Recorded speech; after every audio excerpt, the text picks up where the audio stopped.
Good day. I set my camera to film, but I forgot to press record.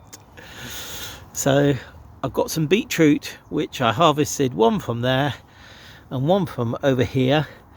And I notice in here, you can see the little red there, is a radicchio coming up, which is really quite interesting because I don't think I sowed any, and I think that might have come from somebody else who gave me this chicory, this one. So I think that radicchio has come with the chicory. Yeah. Just looking at this chicory as well, look at the red flecking on that and the sort of pale green underside of the leaf. That's rather gorgeous. And of course we've got lots of chard around it as well. It's rather lovely at the moment. The sun is going down. It's must be about 5:30 now. I think I left home about 5 o'clock. It's taken me half an hour to get down here. Bumped into a neighbour up the road and across the road that was walking his dog, and we had a chat, and then bumped into somebody else that he knows and I know, and we were having a chat, and then got to the gate and there were people having a chat. So lots of chat today, which actually has been rather nice. I only came down here to get beetroot. That's the only thing that I'm doing. I hope to get down here tomorrow and to do some things tomorrow. It's Wednesday afternoon now, and yeah, I'm still trying to find my mojo. I'm not panicking about not being able to find my mojo, but I'd like to be able to get a handle on where it is and start sort of reeling it back in so that I can sort of instill it again and get going. Yeah. Also, it's just been the last few weeks, 2, 3, 4, even a couple of months maybe, but particularly the last couple of weeks have been really, really busy for me in work. So yeah.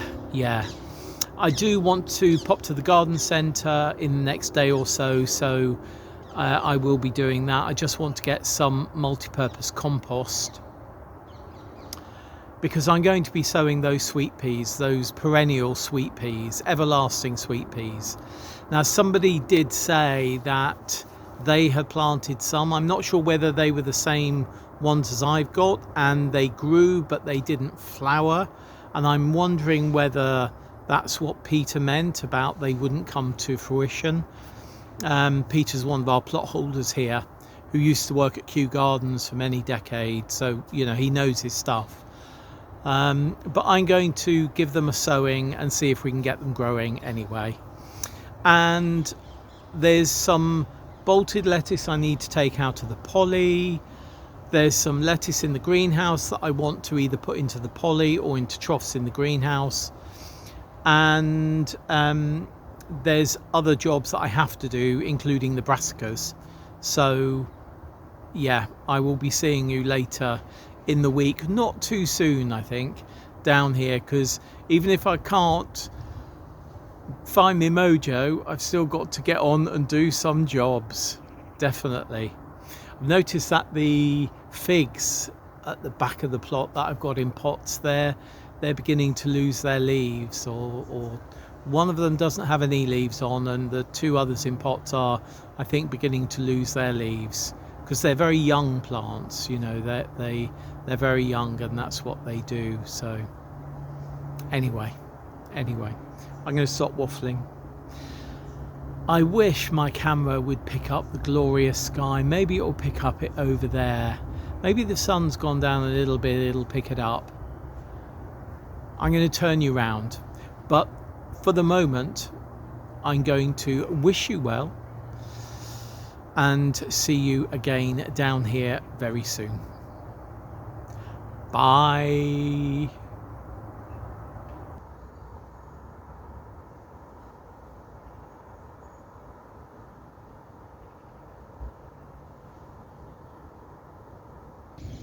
Good day. Early morning at Kew. It's about 9:15 at the moment, and I'm in that's on the big greenhouses. And we go around. Look at that. That's towards the Thames and towards Osterley House as well. It's quite magnificent today at the moment. I'm not sure if you can see over there, but you see that mist under the trees. We're here at a point where the sun is coming up and beginning to evaporate moisture. There's Richard over there. Say hello, Richard. And then there's all the geese here. Well, not all the geese, because they're all over the place, but quite a few geese. They just wander about, not surprisingly. There's quite a few over there, look up there. And this huge oak.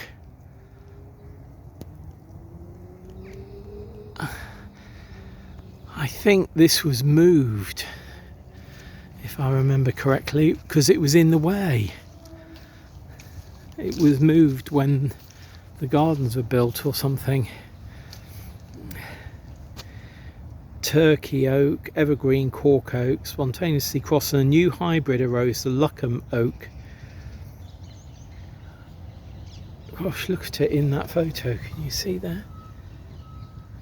Very old photo.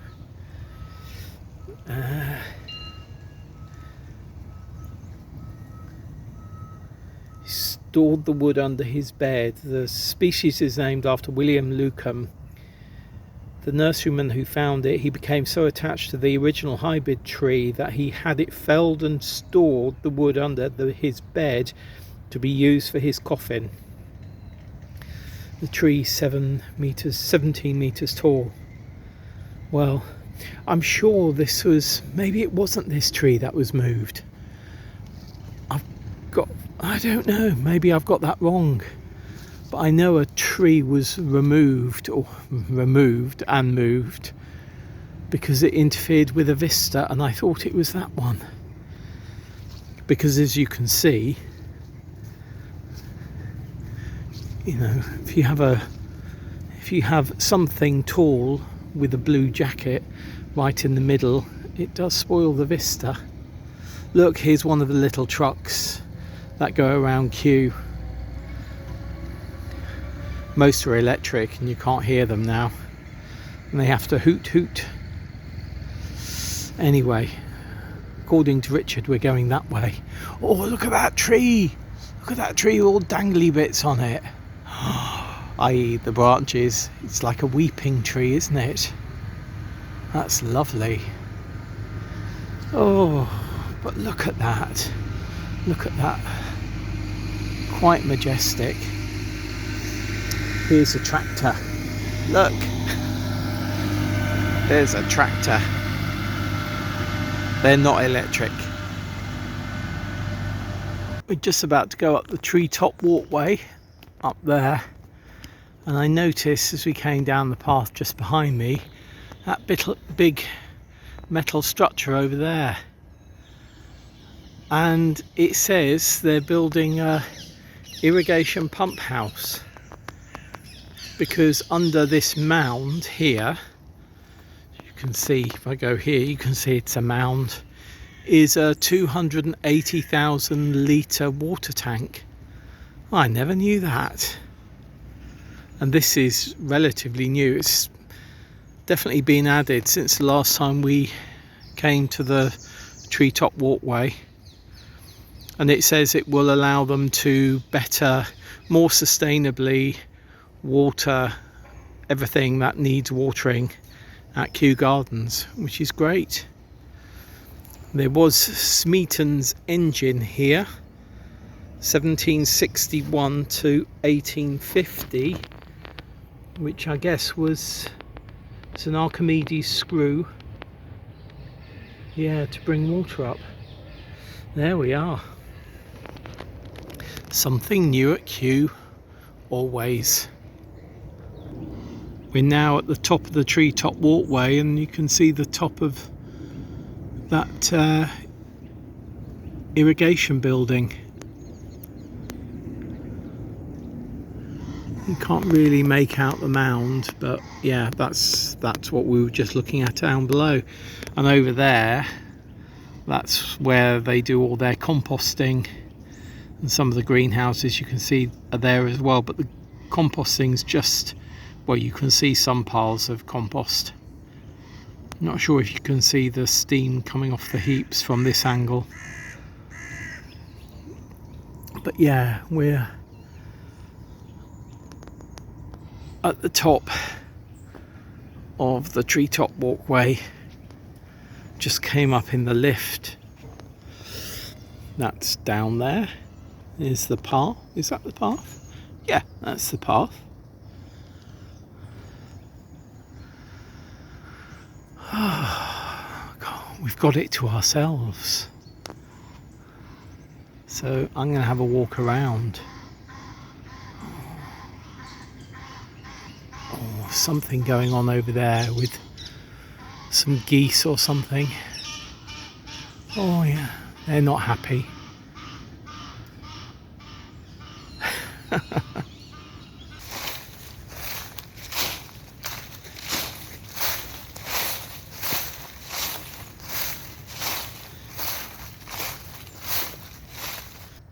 We're now at the orchard area, which is both front and back blocked off because they've got a lot of work going on there. I think we can only see 2 people down there, or 3 people, but there was about maybe 15-20 people down there at the end on the other side when we walked that way.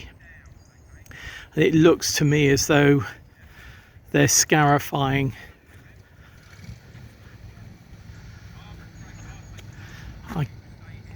I don't think they'd be putting a path in here, but yeah, I don't know what that machine is down there. Yeah, look, it looks as though it's scarifying. You most probably can't see that. But yes, this is an orchard area. Well, the orchard area. We usually have our tea and snack over there on the bench and enjoy the quiet. But, you know, it's important that work gets done. That's why these botanic gardens have been going on for so long. So yeah, good to see work being done. And this is coming over to the Japanese area, which I think Richard has shown us on a number of occasions. And again, talking about vistas, you can see down there is a vista through the trees. I've got a lady coming behind me, but you go through the trees, and then if we go the other way, hopefully avoiding the lady, yeah, avoiding you. You can see the pagoda there. So yeah, it's all about vistas. Well, we saw this a few months ago, and it was all a dead hedge, as in all of the detritus you can see at the bottom, branches and things like that. And since then they've chopped up all of this wood and put that in instead. That's pretty impressive, I think. I mean, what I mean is that it looks grand, doesn't it? Yeah, I rather like that idea. I mean, if you've got a lot of wood and you want to shield off an area, that's a really good idea. Anyway, we've just been to Queen Charlotte's cottage, which Richard really likes. I'm not sure, you can't really see it, it's sort of through there.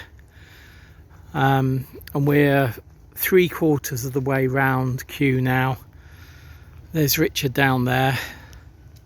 So we're going to carry on walking this way and go home and have a cup of tea. Though we do have a flask with us as well, so we might stop and have another flask on the way.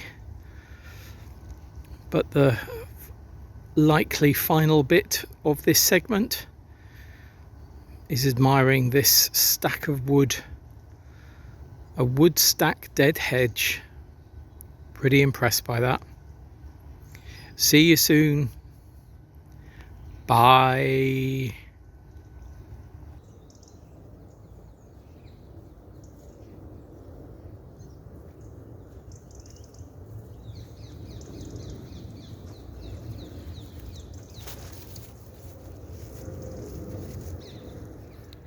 Good day.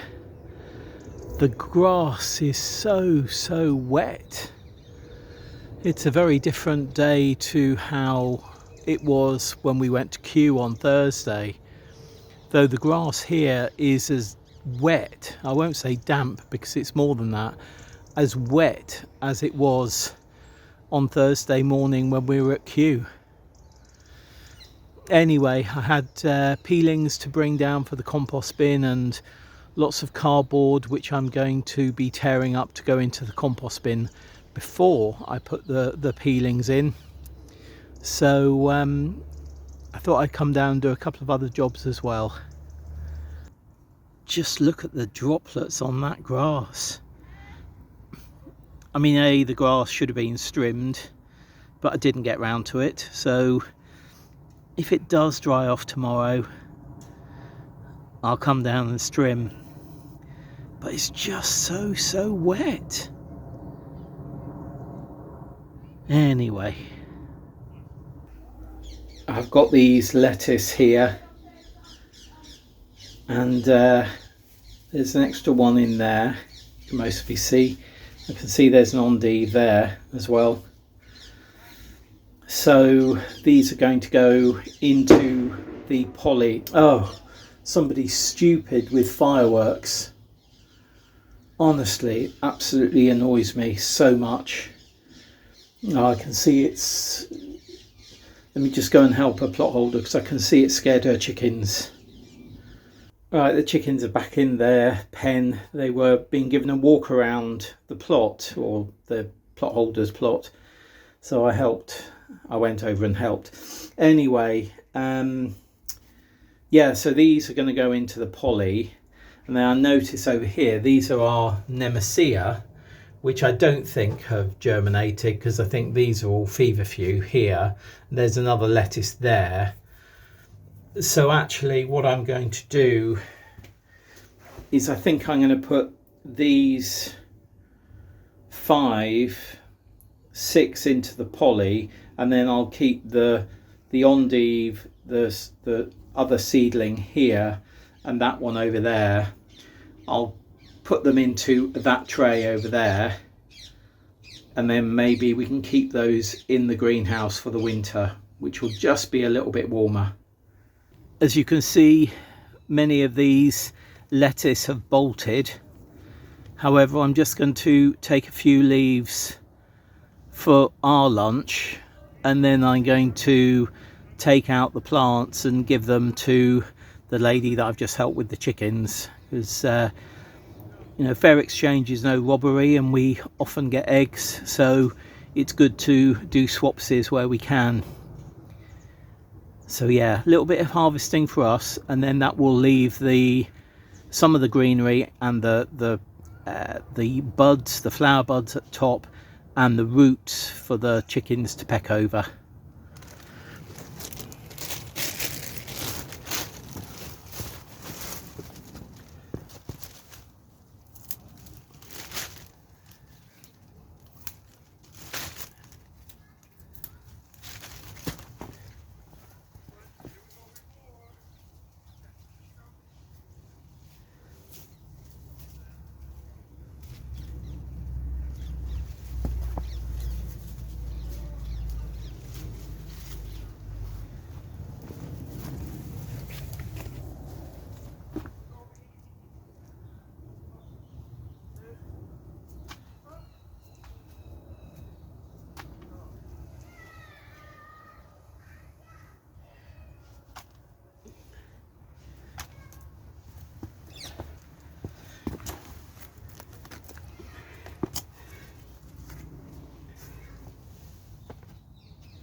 These are perennial kale cuttings that I took a couple of months ago, and you hopefully can see roots certainly there and there.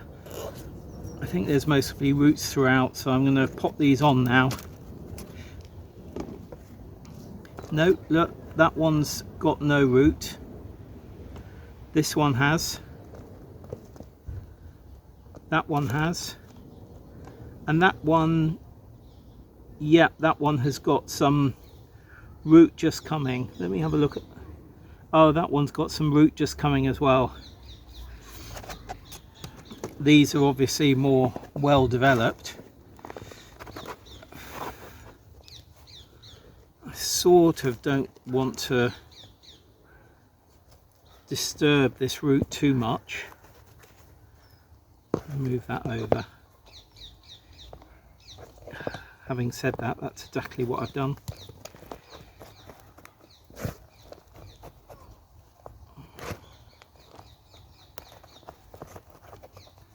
Yeah, that's good.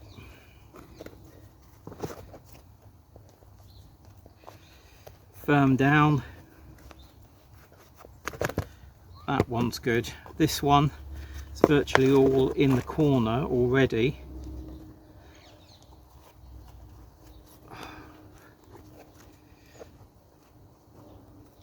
Sort of want it down a bit more. That'll do. You most probably can't see well what I'm doing, but I'm just firming it in. The roots will resettle. These are going to be here because they've got such tiny roots. It's going to be a little bit simpler.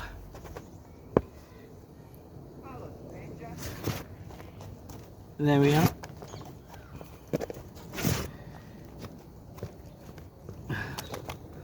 That's that one done. Hi Zach. And then this one has got a little bit of root as well in there, making a hole. That's going in. So this is going in about the same depth as it was before. And just firming it.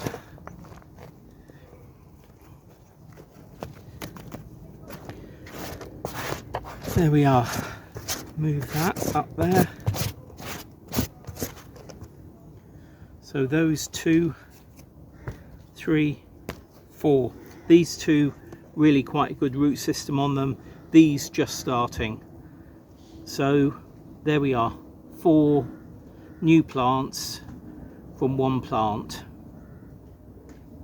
It's now sort of late Saturday morning. It's a relatively clear weekend for me and for Richard. We filmed Sunday Chat yesterday. He's I think finished off his vlogs this morning, so he's editing those.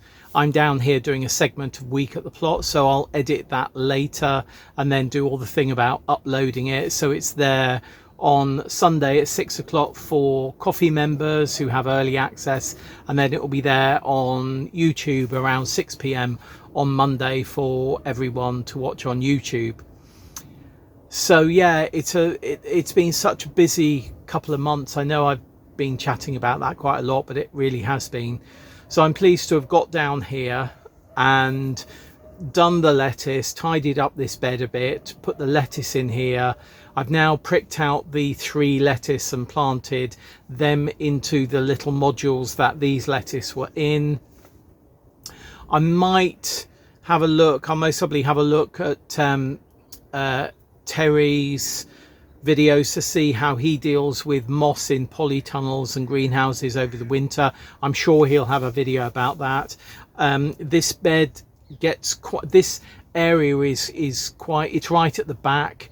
It gets a lot of sun during the summer, but not so much during the winter, and the moss tends to grow on top of the bed. So I generally just pick it off and sort of throw it away and put it in our perennial compost bin.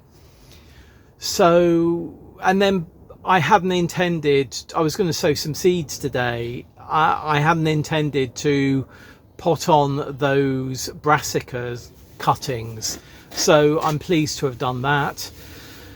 I was speaking to one of the plot holders, or several plot holders, but one of our plot holders is moving from a plot that she's had for quite a long time to a slightly smaller plot, which she thinks will be easier for her to manage. I think it's going from a 3/4 plot to a half plot, but it's quite long. I think it's more like, it's a bit small. Maybe it's like, yeah, it's no, it's not 2/3. It's a bit smaller than 2/3. It's about a 60% plot in percentage terms. So that was lovely to chat to her. I've given the lettuce that I pulled out here have gone to the chickens and the chicken lady, so those are all over there. You most probably heard my plot neighbour here coming down to put things in their compost bin, so we've had a good chat. We've been looking at the quince tree, which is on their plot, and we're going to do quite a bit of work on it in January when it's really dormant, and cut it back a bit to make it a bit thinner so that they have more area to sit on their plot, because at the moment branches go over and it tends to cut off a bit of their plot that is not really usable. By cutting back the branches on one side, we'll still be able to keep a balance for the tree, but we'll also be able to open up an area that they can't really use at the moment. So yeah, we'll be doing that in late December, mid-December to mid-January, maybe the end of January, something like that. Who knows what the winter is going to hold. Certainly there was a lot of red berries on some of the holly at Kew Gardens, and it's always thought that if there's lots of berries on things, then it's going to be rather a cold winter. I think the old wives' tale is the berries are there in the sort of late autumn and beginning of winter to carry wildlife through the winter. So if there's lots of berries on things, then it's likely that it's going to be, or the not premonition, the thought is that it will be a cold winter. Who knows? Who knows? Anyway, I'm going to leave it here for today. My feet are so wet. I'm going to have to buy some new boots, and I think they're going to be those work boots that I bought a couple of years ago that lasted me a good few years, because I don't want to come down here and go home with wet feet. I hate wet feet. I really hate wet feet. I remember when I first came to London, and I had a couple of pairs of really good shoes, but I was earning, what was I earning? I can't remember. I think it was about £9,000 a year I was earning, and I was paying about 50% of that on rent and bills, and then there were other things that I needed to spend on. I was doing a course at that point, and then of course there was going out. I did a lot of going out when I was younger and first in London, until I met Richard, of course. But yeah, well, I'm waffling now, aren't I? Oh yeah, no, what I used to do, I used to have really, really nice boots. I don't mean Wellington boots, I mean, dress boots. And, not work boots. Like boots, normal shoes, that's what I mean, but as boots. Really, really nice. They were from Russell and Bromley. And the thing with them is, because they were actually quite expensive and really nice, you could have them resold, but I didn't have the money to have them resold. So there were a couple of times when I went through a number of weeks, if not a month or more, putting plastic bags from Sainsbury's from our shopping. I would put my socks on, I'd put my feet with socks into a plastic bag and then put them into the boot. I did that. That is so unhealthy. Do not do it. It is really, really bad. But I did do it for several months over one particular winter, because I couldn't afford to either buy new shoes or boots, or get the ones that were really good resold. I couldn't afford it.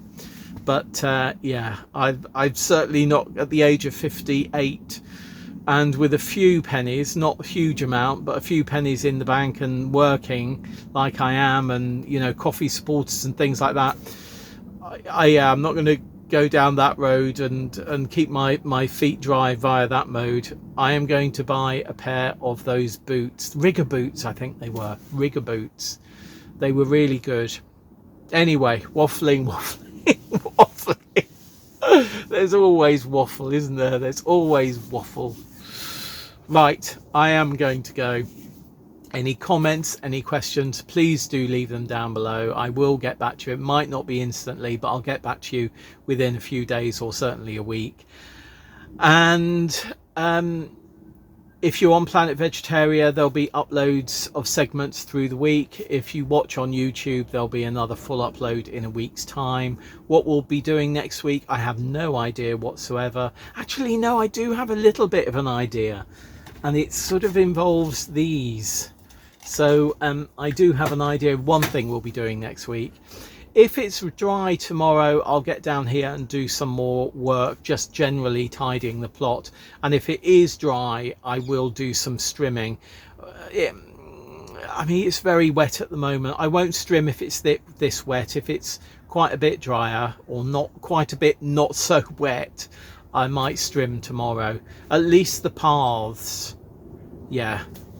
Anyway, waffle, waffle, waffle, waffle, waffle, waffle, waffle, waffle, waffle.